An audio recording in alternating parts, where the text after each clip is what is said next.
तो नमस्कार साथियों, आप सभी का स्वागत है हमारे यूट्यूब चैनल पे। तो चलिए आज हम बढ़ते हैं एम्प्लॉयबिलिटी स्किल के क्वेश्चन बैंक 2022-23 का सेशन जो था। और इसमें से आप लोग ये मत सोचिएगा कि जो ये 22 और 23 का सेशन है ये आपके पुराना जो अभी मतलब वो अपडेटेड था, उसके बाद से अभी अपडेट नहीं किया गया। और ये क्वेश्चन बैंक क्या है कि आपके जो एग्ज़ाम में आएगा वो उसी से रिलेटेड पूरा करता है ये। और ये गवर्नमेंट की साइट से हमने इसको अपलोड किया गया था, तो मैंने उससे डाउनलोड करके और आप लोग को ये सब चीज़ें दिला रहा हूँ। तो आप लोग को अगर ये पूरा पीडीएफ चाहिए तो आप लोग मुझे कमेंट करिए, मैं आपको प्रोवाइड कराऊंगा। मेरे व्हाट्सएप लिंक पे मैं आपको व्हाट्सएप लिंक देता हूँ, आप उसमें ज्वाइन कीजिए और अपना नाम बताइए, अपना ट्रेड बताइए, आपको सारा पीडीएफ उसमें मिल जाएगा। ठीक है, तो चलिए बढ़ते हैं फटाफट मॉड्यूल की तरफ। तो आज हमारा जो मॉड्यूल है, मॉड्यूल का नेम क्या है? Becoming a professional in the 21st century. मतलब अपने आप को देखिए, एम्प्लॉयबिलिटी स्किल का तो आप जानते हैं कि मतलब एम्प्लॉयबिलिटी स्किल मतलब क्या होता है, अपनी स्किल्स को और अच्छे से प्रिपेयर करने के लिए एम्प्लॉयबिलिटी स्किल को पढ़ा जाता है। ठीक है, तो चलिए इसमें आप 21st सेंचुरी की बात की जा रही है, तो उसमें कैसे आप प्रोफेशनल बन सकते हो वो सारी चीज़ों से थोड़ा समझाया गया। ठीक है, तो 21st सेंचुरी की जो एम्प्लॉयबिलिटी स्किल है, तो क्या बन रहा है क्वेश्चन, क्या फर्स्ट क्वेश्चन क्या कह रहा है? Major changes tooks place in a manufacturing world with. इसमें क्वेश्चन ये कह रहा है कि अगर आपको बहुत बड़े तरीके से मतलब भव्य तरीके से अगर आपको इस दुनिया में पूरे कुछ भी चेंजेस लाना है या नई क्रांति जैसा लाना है, तो क्या क्या करना पड़ता है? ग्रीन रिवॉल्यूशन के थ्रू आता है, मिल्क रिवॉल्यूशन के थ्रू आता है, इंडस्ट्रियल रिवॉल्यूशन के थ्रू आता है, या वाइट रिवॉल्यूशन क्या होता है?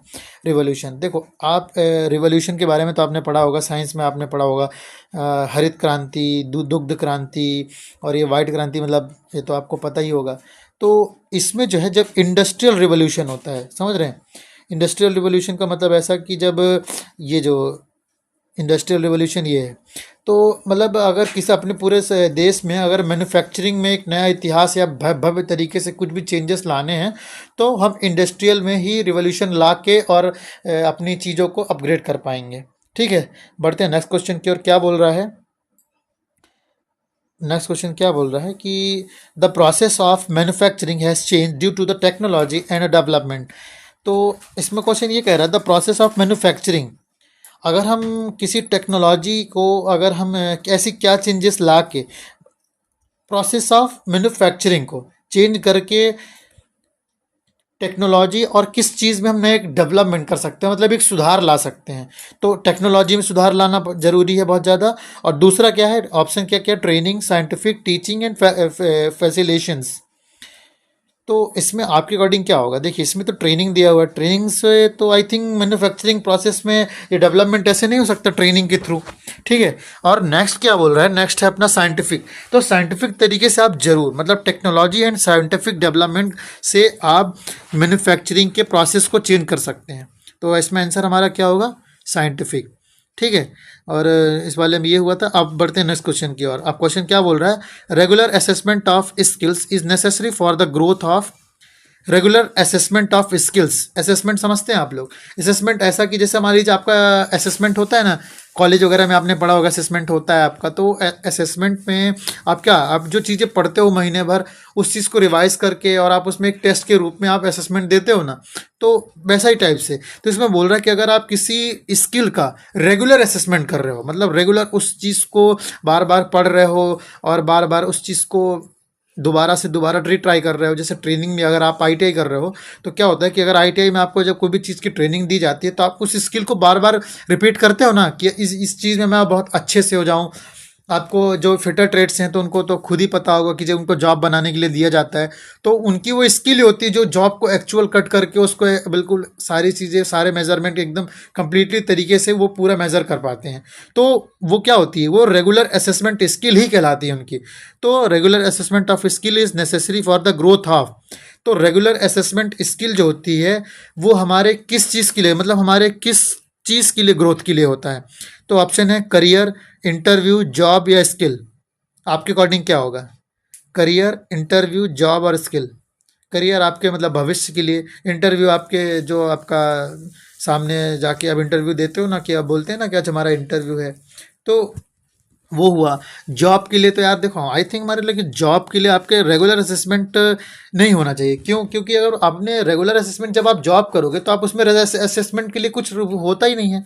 आप अपनी स्किल्स को तभी प्रिपेयर कर पाओगे जब आप सिर्फ अपने लिए मतलब ये सोचोगे कि नहीं मुझे अब करना है, मुझे कोई चीज़ सीखना है, तो आप उस हिसाब से रेगुलर असेसमेंट को स्किल में डेवलपमेंट कर पाएंगे। ठीक है, तो इसमें जो आंसर आएगा वो हमारा करियर ग्रोथ के लिए ही रेगुलर असेसमेंट स्किल बहुत ज़रूरी होती है। ठीक है, अभी थोड़ा सा एक एग्जाम्पल दिया हुआ है, 2 एग्जाम्पल दिया हुआ है, तो इसमें क्या बोल रहा है, Neetu has excellent story telling skill. Neetu के पास स्टोरी कहने की मतलब वो स्टोरी सुनाने की या कहानी सुनाने की उसके पास बहुत अच्छी स्किल है बोलने की।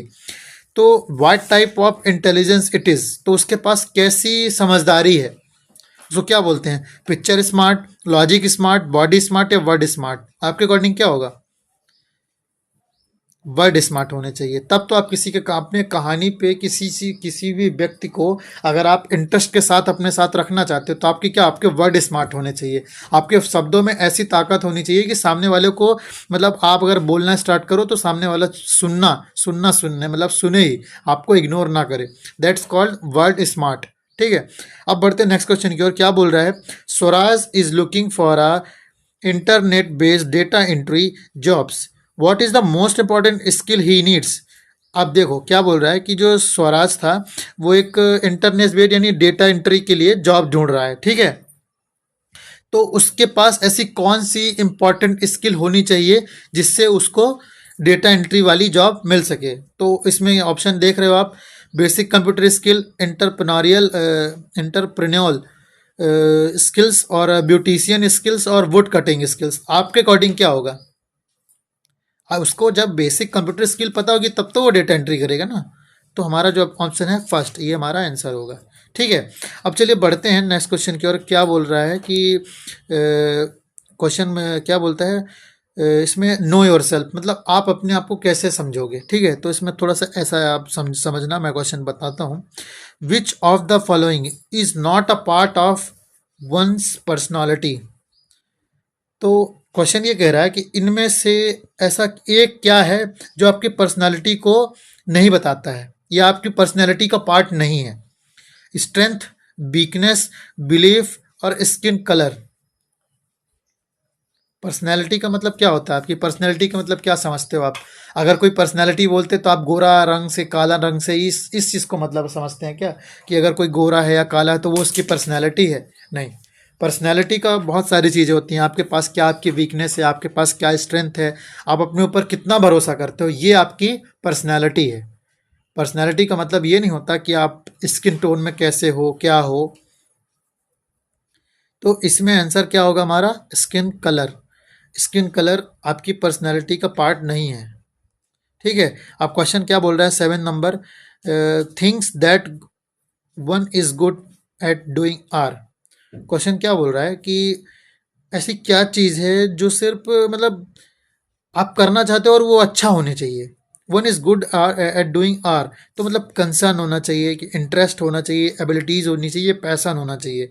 मतलब किसी चीज़ को करने के लिए आपके पास मतलब ऐसा क्या, इनमें से एक अच्छा ऐसी क्या चीज़ होनी चाहिए कि आप किसी भी चीज़ को करने के लिए आप हमेशा अच्छे से आप उस चीज़ को कर पाओ। तो आई थिंक मेरे हिसाब से तो कंसर्न नहीं होता है, इंटरेस्ट भी नहीं होता, एबिलिटीज़ होनी चाहिए आपके पास। अगर आपके पास एबिलिटीज़ है मतलब आपको उस काम करने की पता है कि वो कैसे काम होता है, या आपके अंदर ये एबिलिटी होती है, एबिलिटी बोलते हैं ना कि एबिलिटी है इसके अंदर, ये चीज़ कर पाएगा वो, मतलब आपके अंदर कितना आप सक्षम हो उस काम करने के लिए, दैट्स कॉल्ड एबिलिटी। ठीक है, तो किसी काम करने के लिए आप जब हम सक्षम होते हैं तभी तो काम करते हैं ना। तो यही आप पूछता है कि इनमें से ऐसा एक क्या ऐसा जो आपको सक्षम बनाता है। फिर inability to do something well is one. अगर आपके पास इनएबिलिटी है तो आपके आपके साथ ऐसा क्या होगा, समथिंग वेल इज वन क्या होगा अच्छा, वीकनेस, एस्पायरेशन, स्ट्रेंथ और वैल्यू क्या होगा। अगर आपके पास इनएबिलिटी है, देखो एबिलिटीज़ होती हैं तो आपके पास मतलब आप सक्षम हो तब तो आपको काम करने में अच्छा लगता है। अगर आपके पास इनएबिलिटी है मतलब आपके पास कोई एबिलिटी है ही नहीं, तो इनएबिलिटी के बीच आपको क्या ऐसा अच्छा कर पाओगे, कुछ नहीं कर पाओगे ना। तो ये आपकी वीकनेस है, inability to do something well is one weakness.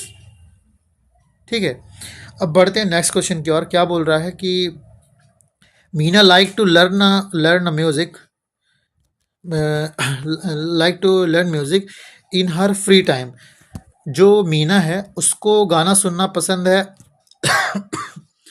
गाना सुनना पसंद है अपने फ्री टाइम में, तो it is one of her dash to improve. तो उससे क्या इनमें से एक ऐसी क्या चीज़ है जो उसे इम्प्रूव करना चाहिए?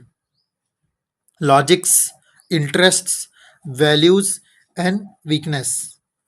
तो अगर के मीना जो लड़की है, अगर उसे गाना सुनना अपने फ्री समय में बहुत अच्छा लगता है, ठीक है, तो उसके पीछे का क्या एक मतलब इसमें से होता है ना, अपने वो अपने इंटरेस्ट को इम्प्रूव कर रही है। मतलब कहने का मतलब कि अगर उसको अपने खाली समय में कुछ चीज़ काम करना अच्छा लगता है, वो अपने इंटरेस्ट को पहचान पा रही है, तो वो उसकी मतलब उसके इंटरेस्ट में इम्प्रूव हुआ ना, वो अपने आप को समझ तो पाती है। इसमें आपने अभी क्या पढ़ा, आपका टॉपिक जो है नो योर सेल्फ, आप अपने आप को कैसे समझोगे या आप अपने आप को कैसे जानते हो, तो पूरा इसी पर बेस्ड है।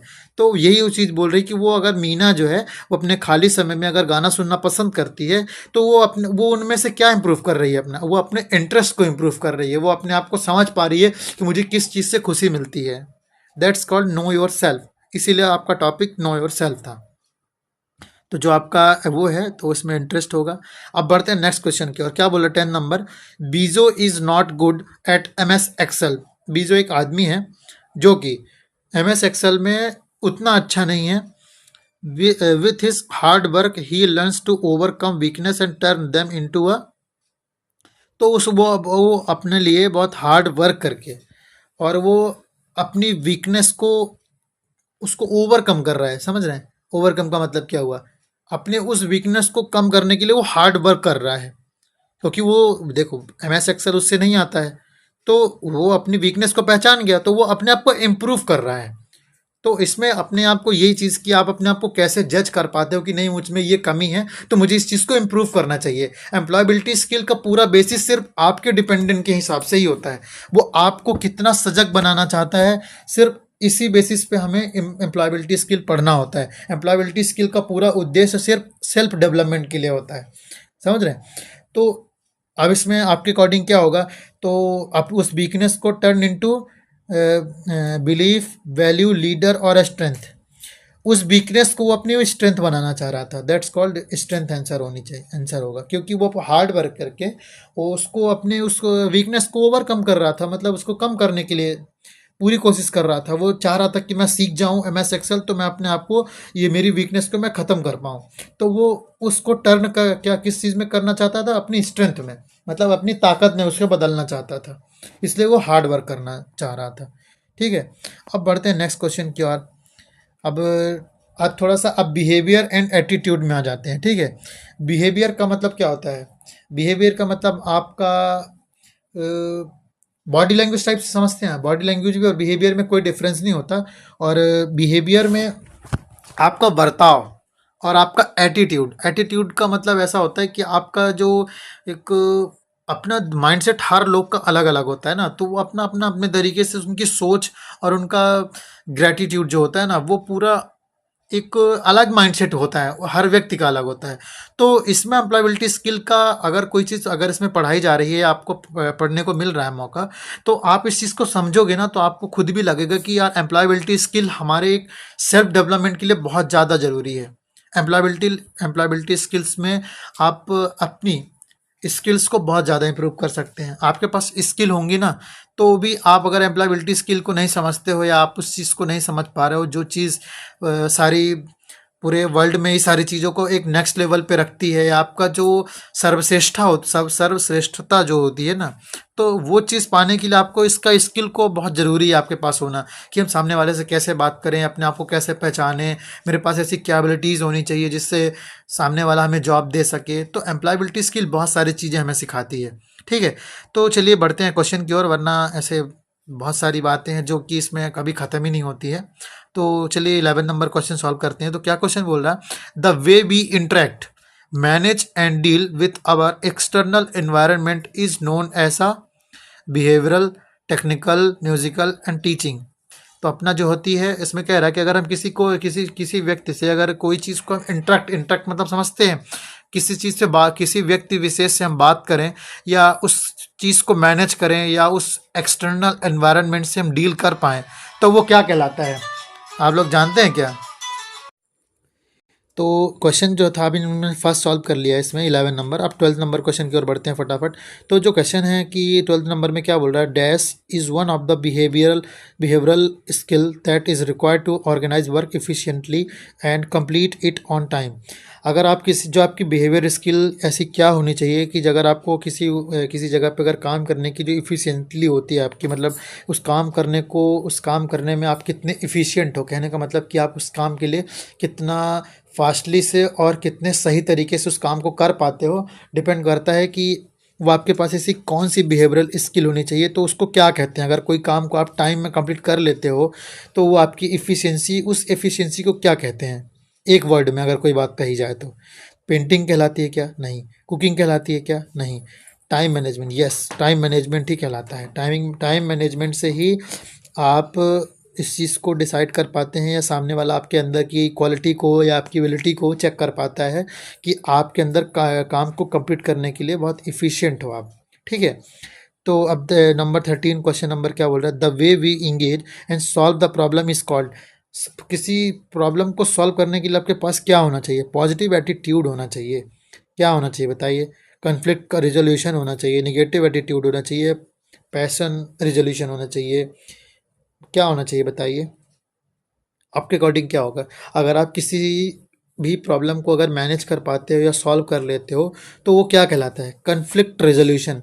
मतलब अगर अचानक से कोई आपके पास कोई प्रॉब्लम आ जाए तो आप उसको तुरंत सोचना ना पड़े आपको, और आप उस चीज़ के लिए अवेयर हो जाओ कि मुझे क्या करना है, मेरा नेक्स्ट कदम क्या होगा, उसको बोलते हैं कन्फ्लिक्ट रेजोल्यूशन। आपके पास तुरंत उस चीज़ का सॉल्यूशन होना चाहिए कि मैं क्या करूं कि तुरंत सब चीज़ें मैनेज हो जाए। और अपनी सूझबूझ से किसी प्रॉब्लम को सॉल्व करते हैं ना, तो कन्फ्लिक्ट रेजोल्यूशन मतलब आप खुद में इतने सक्षम हो कि आप उस चीज़ को रेजोल्यूशन दे सकते हो। ठीक है। अब ये दो वो हैं, इसमें एग्जाम्पल दिए गए हैं, तो आप लोग इसको देख लीजिए। तो कहिए तो मैं फर्स्ट फटाफट आगे बढ़ता जाऊंगा, क्योंकि इसमें टाइम बहुत लंबी वीडियो हो जाती है, तो थोड़ा सा प्रॉब्लम होती है सभी को। तो चलिए, अगर कहें तो मैं उसको कंप्लीट कर देता हूँ फटाफट। चलिए कवर अप करते हैं। ठीक है, मैं क्वेश्चन पढ़ता हूँ तो आप लोग इस चीज़ को गैस करिएगा। Rihana faced a problem with her project. Rihana को अपने प्रोजेक्ट में कुछ प्रॉब्लम आती हैं, तो she is dealing with a problem with the right attitude. तो उसे अपने उस प्रॉब्लम को राइट एटीट्यूड के साथ उसे डील करना चाहिए। तो दिस इज़ एन एग्जाम्पल। अब वो किस चीज़ का एग्जाम्पल है, या ऐसे ये किस प्रकार का एग्जाम्पल है वो पूछ रहा है। तो निगेटिव एटीट्यूड का, टेक्निकल स्किल का, साइंटिफिक स्किल का, या पॉजिटिव एटीट्यूड का? उसके अंदर पॉजिटिव एटीट्यूड, यानी राइट एटीट्यूड का मतलब कहते हैं पॉजिटिव एटीट्यूड। उसको अपने प्रोजेक्ट की प्रॉब्लम को सॉल्व करने की, अगर उसके वो प्रॉब्लम फेस करती है तो उससे अपनी प्रॉब्लम के साथ राइट एटीट्यूड के साथ उस प्रॉब्लम को फेस करते आना चाहिए। That's called positive attitude. यहाँ पे होता है कन्फ्लिक्ट रेजोल्यूशन। अब बढ़ते हैं नेक्स्ट क्वेश्चन की और। क्या बोल रहा है 15 number, Alpan does yoga in the morning. जो अल्पान है वो योगा करता है बड़ी सुबह सुबह। तो he follows YouTube classes to motivate himself. और वो अपनी यूट्यूब क्लासेस में मतलब अपने आप को मोटिवेट करने के लिए यूट्यूब क्लासेस को ज्वाइन करता है। तो दिस इज़ एन एग्जाम्पल। आप तो वो किस चीज़ का एग्जाम्पल है, क्या आपको पता है? वो एग्जाम्पल है self motivation, time management, decision making, या प्रॉब्लम सॉल्विंग।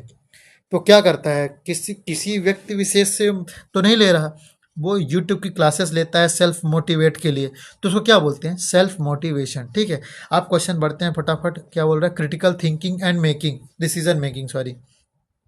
क्रिटिकल थिंकिंग मतलब आप किसी भी मुसीबत में क्यों ना हो, आपके पास डिसीजन मेकिंग की पावर होनी चाहिए। और क्रिटिकल थिंकिंग मतलब आप कितनी भी परेशानी में हो पर आपकी सोच अच्छी होनी चाहिए, आपका पॉजिटिव एटीट्यूड होना चाहिए उसके लिए। ठीक है। तो अब क्वेश्चन क्या बोल रहा है, अगर ऐसा कुछ पूछता है तो dash is a way of thinking to solve a problem. तो अगर आपके पास ऐसी क्या मतलब ऐसा कौन सा रास्ता है जिसमें से आप ऐसी कैसी सोच बनाते हैं कि आप अपनी प्रॉब्लम को सॉल्व कर पाते हैं, तो उसको क्या कहते हैं? क्रिटिकल थिंकिंग ही तो कहलाती है। जब आप क्रिटिकली उसको जिस चीज़ को थिंक करते हो तभी तो उसको सॉल्व कर पाते हो। फिर नंबर 17 क्वेश्चन है, चूजिंग बिटवीन टू और मोर ऑप्शंस इज नोन ऐसा। अगर दो ऑप्शन आपके पास होते हैं तो आप उसको क्या करते हैं? आप किसी एक को चुनते हैं ना दो प्रॉब्लम्स में से, तो किसी एक को प्रॉब्लम चुनने के लिए उसको क्या कहते हैं? Decision making. आपके पास उस चीज़ का करेज होना चाहिए कि आप उसमें से क्या सही और क्या गलत को पता होना चाहिए। तो आपको उसका पता होना चाहिए कि क्या गलत है और क्या सही है, तो आप उस चीज़ को डिसाइड करके और उस चीज़ को मैनेज करिए। ठीक है, तो उसको क्या बोलते हैं, डिसीजन मेकिंग। ठीक है, अब क्वेश्चन नंबर बढ़ते हैं 80 number. Which of the following is not a part of decision making. Decision making में क्या है, क्वेश्चन क्या बोल रहा है कि आप ऐसा, इसमें इनमें से ऐसा क्या है कि ये डिसीजन मेकिंग का पार्ट नहीं है। Identify problem, generate options, implement decisions, performance. देखो, आप क्या होता है कि जब आप किसी चीज़ को डिसीजन मेकिंग करते हो, मतलब किसी चीज़ के लिए आप डिसाइड करते हो या आप निर्णय लेते हो, तो निर्णय लेने के लिए इनमें से ऐसा क्या है जो आप निर्णय लेने का उद्देश्य को पूरा नहीं करता या उसका पार्ट नहीं है। तो आइडेंटिफाई प्रॉब्लम, ये तो उसी का पार्ट ही है। जब आप डिसीजन लेते हो तो पहले उस चीज़ को समझते हो ना कि क्या प्रॉब्लम है। जनरेट करते हो ऑप्शन की, अगर मैं ये काम करता हूँ तो और क्या क्या हो सकता है मेरे साथ। तो ये हुआ इम्प्लीमेंट डिसीजन, मतलब आप जिस चीज़ का डिसीजन या जिस चीज़ का निर्णय लेते हैं तो आपके मन में तो आप उस चीज़ को सैद्धांतिक रूप से रखते हैं ना कि यार मैं ऐसा करूँगा तो इसका क्या होगा, तो आपको उसका रिजल्ट भी पता होता है। आप चाहे वो थिंक ही करते हो, बट आपको उसका आउटसोर्स तो पता होता है कि इसमें क्या हो सकता है।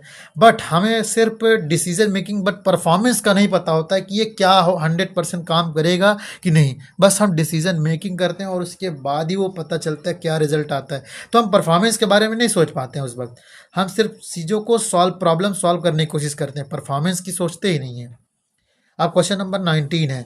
तो क्वेश्चन नंबर 19 क्या बोल रहा है कि क्वेश्चन नंबर 19 जो है वो बोल रहा है Manu thinks about a problem well before making any decision. जो मनु था वो अपनी प्रॉब्लम्स के बारे में बहुत सोचता है किसी भी फैसले को लेने से पहले। तो this is an example of, तो वो कैसा एग्जाम्पल है, self motivations, critical thinking, time management या लॉजिकल थिंकिंग। क्रिटिकल थिंकिंग कहलाती है। मतलब आप किसी भी परिस्थिति में हो, आप किसी भी प्रॉब्लम में हो, अगर आप एक अच्छा डिसीजन कर पाते हैं या एक सही निर्णय ले पाते हैं तो आपके अंदर एक एबिलिटी है जिसको कहते हैं क्रिटिकल थिंकिंग। मतलब आप किसी भी प्रॉब्लम में हो फिर भी आपकी जो थिंकिंग होनी चाहिए ना, कि मतलब ऐसा उसमें नहीं आना चाहिए कि आप किसी चीज़ से घबराए हुए हो या आपको उस चीज़ में समझ नहीं पा रहे हो या आपका दिमाग काम नहीं कर रहा है। ठीक है, इसको बोलते हैं क्रिटिकल थिंकिंग। अब बढ़ते हैं नेक्स्ट क्वेश्चन की और। नेक्स्ट क्वेश्चन क्या बोल रहा है कि Revathi got a job offer out of her town. Revathi जो है उसको एक जॉब मिलती है उसके कस्बे के बाहर। ठीक है, she decided to refuse the offer after listing the process pros and cons. She followed, क्या कैसा प्रोसेस को फॉलो करती है। देखो, उसको जॉब मिलती है और वो डिसाइड करती है कि उसको जो ऑफ़र मिलता है ना उसके प्रॉन्स और उसके कॉन्स को वो एक्सेप्ट करती है, लिस्टिंग करती है पहले, फिर उसको रिफ्यूज़ करके उसको डिसाइड क्या करती है। तो उसको उस फॉलोइंग को क्या कहते हैं, उस प्रोसेस को क्या कहते हैं, decision making, positive attitude, conflict resolutions या निगेटिव एटीट्यूड। देखो, उसने अपनी सूझबूझ से उस प्रॉस और कॉन्स को समझा और उस चीज़ को लिस्टिंग किया, मतलब उसको लिखा गया, उसने लिखा अपने तरीके से कि क्या क्या मुझे करना पड़ेगा, अगर मैं अपने टाउन से बाहर काम करूँगी तो मुझे क्या क्या करने की ज़रूरत पड़ेगी। तो ये सारी चीज़ें उसने इस चीज़ को लिस्टिंग किया और फिर डिसाइड किया। तो इस प्रोसेस को, ये कौन सी प्रोसेस को फॉलो करता है, डिसीजन मेकिंग प्रोसेस को फॉलो करता है। ठीक है, अब बढ़ते हैं नेक्स्ट क्वेश्चन की ओर। तो टॉपिक थोड़ा सा हमारा फिर चेंज हो रहा है ये हमारा 21st सेंचुरी का ही है। तो अब ना अभी हमने क्या पढ़ा, क्रिटिकल थिंकिंग और अपना डिसीजन मेकिंग। अब हम क्या पढ़ेंगे, time management in the work place. कहने का मतलब कि आप किसी भी, जहाँ पे आप काम कर रहे होगे तो वहाँ पे आप टाइम मैनेज कैसे करोगे। टाइम मैनेजमेंट करना दुनिया में आजकल अगर आपको कोई बेस्ट स्किल दिला सकती है ना, तो अगर आप आपके अंदर किसी चीज़ का टाइम मैनेजमेंट का आपके पास स्किल है, अगर आपने टाइम मैनेज करना सीख लिया, तो इससे बड़ी कोई स्किल हो ही नहीं सकती आपके पास। सारा चीज़ें सॉर्ट आउट हो जाता है, सिर्फ आपके टाइम मैनेजमेंट पे डिपेंड करता है। अगर आप कोई काम करते हो और आप उसको टाइम पे पूरा कर दिए जिस वक्त में आपने बोला है, तो ये आपकी दुनिया की सबसे बेस्ट स्किल में से एक है। समझ रहे हैं। चलिए बढ़ते हैं 21 नंबर क्वेश्चन के। What are the advantages of time management. Time management के क्या एडवांटेजेस हैं, तो क्या एडवांटेजेस हैं देख लीजिए आप लोग। Complete task on time, achieve daily goals, and reduce stress and all of these. तो ये सारी चीज़ें होती हैं। देखिए, अगर आप टाइम मैनेजमेंट के एडवांटेजेस आपको पता, मतलब आपकी क्या एक अच्छी गुणवत्ता क्या है, क्या विशेषता है, वो ये है। तो कंप्लीट टास्क ऑन टाइम, आप जो भी आपको टास्क दिए जाएंगे आप उसको सही समय में पे कर दोगे। फिर आपके जो डेली डेली अचीव्स, मतलब जो आपके गोल्स होते हैं कि आपको 15 कॉल, जैसे कोई भी होता है कि जो कॉल सेंटर पे काम करते हैं उनको एक टारगेट दिया जाता है कि आपको 200 कॉल करनी है। तो वो अगर उसी वक्त उस चीज़ को टाइम मैनेजमेंट कर लिए और सबसे अपना टाइम टाइम में पूरी कॉलिंग कंप्लीट करके अगर 200 का गोल कंप्लीट कर लिए, तो उनका टास्क भी कंप्लीट हुआ, उनका गोल भी अचीव हुआ और उनका स्ट्रेस भी कम हुआ। कि 200 का आज का टारगेट था, तो अगर किसी ने 80% किया, 80 का कॉल ही करी होती तो 100 का टारगेट बना रहता है ना, तो वो दिमाग में स्ट्रेस होता। तो इस चीज़ को भी रिड्यूस हुआ ना।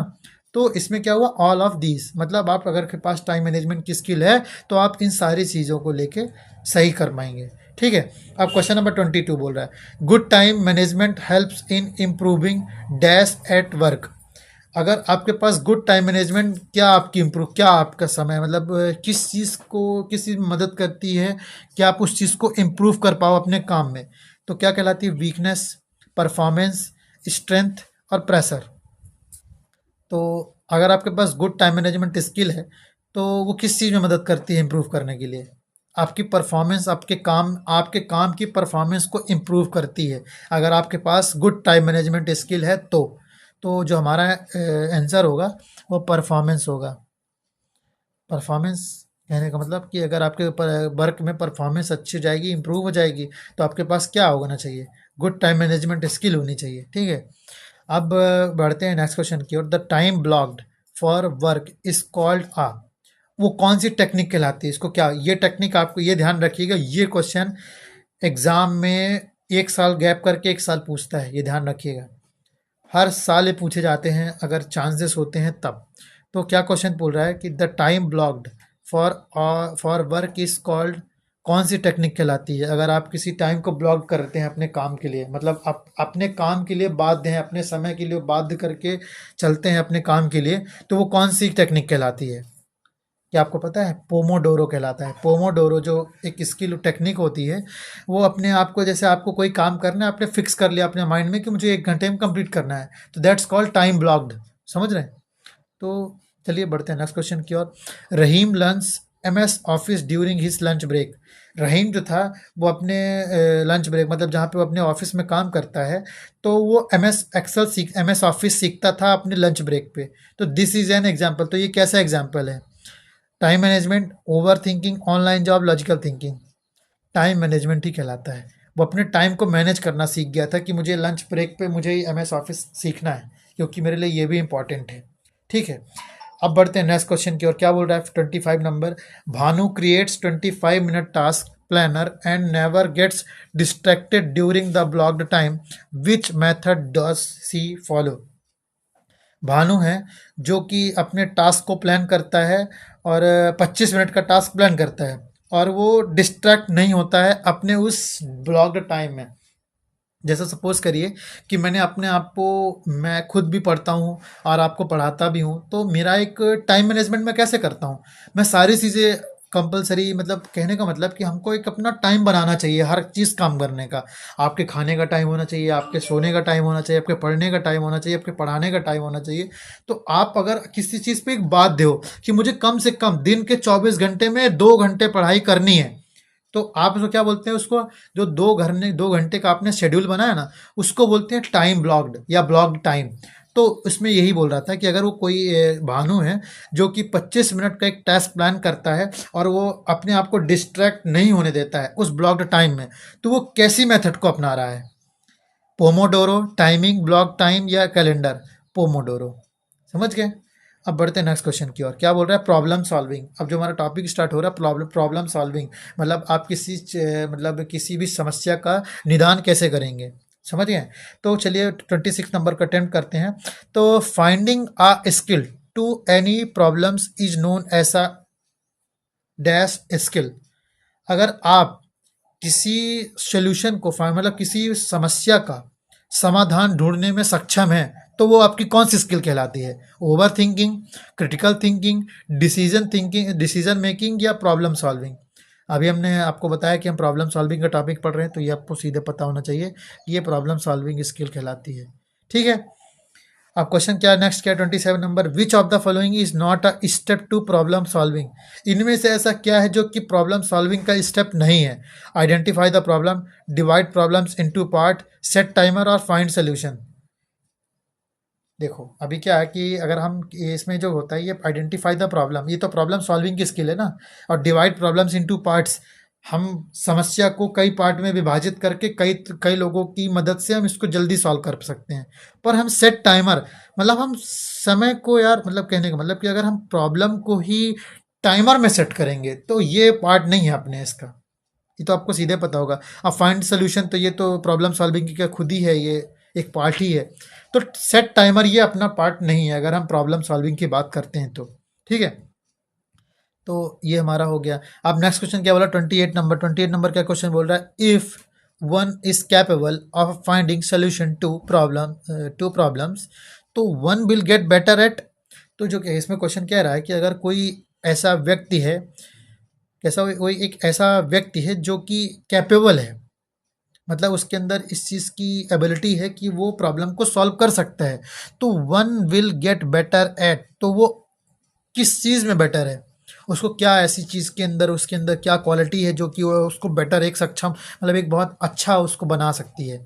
तो सेल्फ मोटिवेशन की तो ज़रूरत नहीं है आई थिंक, क्योंकि आपको पता होगा मोटिवेशन से आप अपनी प्रॉब्लम्स को फाइंड नहीं कर सकते, ना तो आप उसको सोल्यूशन कर सकते हैं। तो प्रॉब्लम सॉल्विंग ही एक बेटर कैपेबल होना चाहिए वो व्यक्ति जो कि प्रॉब्लम सॉल्विंग के लिए एबल होता है उस चीज़ के लिए। ठीक है, अब क्वेश्चन बढ़ते हैं 29 नंबर, और 29 नंबर क्या क्वेश्चन है, Soni is trying to fix the download problem on a laptop. Soni जो है वो एक लड़की है जो कि वो क्या करती है कि अपने लैपटॉप पे कुछ फाइल्स डाउनलोड करती है, तो उस डाउनलोड में उसको प्रॉब्लम आती है, तो उस प्रॉब्लम को फिक्स करने के लिए she did not succeed on the first attempt. उसने उस प्रॉब्लम को सॉल्व करने के लिए वो फर्स्ट जो उसने अटेम्प्ट दिया था तो उसको प्रॉब्लम सॉल्व नहीं कर पाई, तो व्हाट शुड सी डू, तो उसे क्या करना चाहिए। तो ऑप्शन ये है कि try another way, quit the task and never solve the problem and quit the job. देखो अब यहाँ पे आपके पास चार ऑप्शन है, चार ऑप्शन में क्या है, ट्राई अनदर वे, कोई दूसरा रास्ता ढूंढना चाहिए, क्विट द टास्क मतलब उसको वहीं पे छोड़ देना चाहिए उस काम को, या नेवर सॉल्व द प्रॉब्लम, आपको ऐसा सोच लेना चाहिए कि मैं ये प्रॉब्लम कभी सॉल्व ही नहीं कर पाऊंगी, और नेक्स्ट जो लास्ट ऑप्शन है क्विट द जॉब, या आप उस काम को छोड़ दोगे। तो आपके अकॉर्डिंग क्या होगा, अगर आप कोई अटेम्प्ट दे रहे हो तो आपके फर्स्ट अटेम्प्ट ने, अगर आप जैसे इसमें इन्होंने फिक्स करना चाहा उस प्रॉब्लम को, उनके लैपटॉप में कुछ डाउनलोडिंग का एरर आ रहा था, तो उन्होंने कई क्या स्टेप देखा, कुछ तो यूट्यूब से देखा, कुछ कहीं का टॉपिक का देखा, तो गूगल से देखा कि कैसे इस प्रॉब्लम को सॉल्व करूँ। तो आपके पास कई टॉपिक होने चाहिए कि कई सारी चीज़ों को आपके पास मतलब अदर अदर वे को ट्राई करना चाहिए। नहीं पता, ऑनलाइन पता नहीं चल रहा, किसी व्यक्ति विशेष से आप कॉल करके पूछिए, तो ये क्या कहलाता है, ट्राई अनदर वे, मतलब आप कई कई रास्ते ढूंढते रहते हो कि इस चीज़ को मैं कैसे कैसे सही करूँ, तो इसका ऑप्शन है ट्राई अनदर वे। अब नंबर 30 नंबर क्वेश्चन है, अब क्या बोल रहा है, Steve's mother told him that the mixer grinder is not working. तो जो स्टीव था उसकी मदर बोलती हैं कि बेटा जो आप मिक्सर ग्राइंडर है वो काम नहीं कर रहा है, तो what should be his first step in order to problem the solve the problem. तो उसकी प्रॉब्लम का मतलब उसका फर्स्ट स्टेप क्या होगा उस प्रॉब्लम को सॉल्व करने के लिए, कंप्लेन करेगा, आइडेंटिफाई द प्रॉब्लम, या सेल द मिक्सर, या थ्रो इट। ऑप्शन आपके पास चार हैं, कंप्लेन करेगा मतलब जिस जिस ब्रांड का कंपनी का है तो वो उस चीज़ को कंप्लेन करेगा, या उस प्रॉब्लम को आइडेंटिफाई करेगा कि आखिर क्यों नहीं चल रहा, कि बटन बंद है, कि वायर ख़राब है, कि नॉब ख़राब है, कि स्विच ख़राब है। तो पहले तो आप इस चीज़ को आइडेंटिफाई करोगे ना, कंप्लेन किस बेसिस पे करोगे, आप कंप्लेन भी करोगे तो वो पूछेगा ना कि क्या हो गया। अब आप बटन बंद करके चलाओगे और कंप्लेन करोगे, थोड़ी उसका कोई मतलब रीज़न होगा। तो पहले आप क्या करोगे, आइडेंटिफाई द प्रॉब्लम, पहले सबसे पहले आप उस प्रॉब्लम का अंकन करोगे कि क्या है। तो ये आज का टॉपिक यहीं पे ख़त्म होता है फ्रेंड्स। तो आज का टॉपिक कैसा लगा आप लोग कमेंट करके बिल्कुल भी ना भूलें, कमेंट करके बताइएगा हमें। और आपको मुझसे ये अगर चाहिए, ये पीडीएफ चाहिए, ये क्वेश्चन बैंक चाहिए, तो आप बिल्कुल कमेंट में मुझे कमेंट करिए कि मुझे आप ये चीज़ें दे दीजिए। आप किसी भी ट्रेड्स के हों चाहे कुछ भी हों, किसी भी ट्रेड में आप पढ़ रहे हो तो सारी का एम्प्लॉयबिलिटी स्किल सेम होता है और सेम इसी तरह पढ़ाया जाता है। ठीक है, तो इस बारे में आपको पूरा मदद करूंगा। बस आप मुझसे कमेंट करके पूछिए। मैं आपको, अगर कोई कमेंट करता है, अगर आपको किसी व्यक्ति को पीडीएफ चाहिए होता है तो आप लोग कमेंट करोगे तो मैं आपको एक व्हाट्सएप लिंक दूंगा। उस व्हाट्सएप लिंक में जब मैं आपको सेंड कर दूंगा तो आप लोग उस कमेंट बॉक्स को खोलोगे, लिंक को ओपन करोगे तो आप मेरे सीधे व्हाट्सएप पे ऐड हो जाओगे। व्हाट्सएप ऐड होने पे आप अपना हाय करोगे, अपना नाम बता दीजिएगा हो सकेगा तो, और अपना ट्रेड बता दीजिए। और आपको क्या चाहिए मुझसे, नोट्स चाहिए, पीडीएफ चाहिए, क्वेश्चन बैंक चाहिए, या और कोई प्रॉब्लम आ रही है, किस चीज़ में क्या दिक्कत आ रही है, तो आप लोग मुझसे बिल्कुल भी कोई चीज़ के लिए पूछने में झिझक मत मानिए। मुझसे पूछिए, मैं आपको सारी चीज़ें दूंगा, कहीं से भी मैनेज करके लाऊंगा आपके लिए, ठीक है। तो आज की वीडियो में सिर्फ इतना ही। मिलते हैं नेक्स्ट वीडियो पर, और आप सभी का बहुत बहुत धन्यवाद। हमारे चैनल पे नए हैं तो सब्सक्राइब करना बिल्कुल भी ना भूलें, और अपने फ्रेंड्स के साथ शेयर करें जिससे ज़्यादा से ज़्यादा सपोर्ट मुझे मिल सके। धन्यवाद आप सभी का।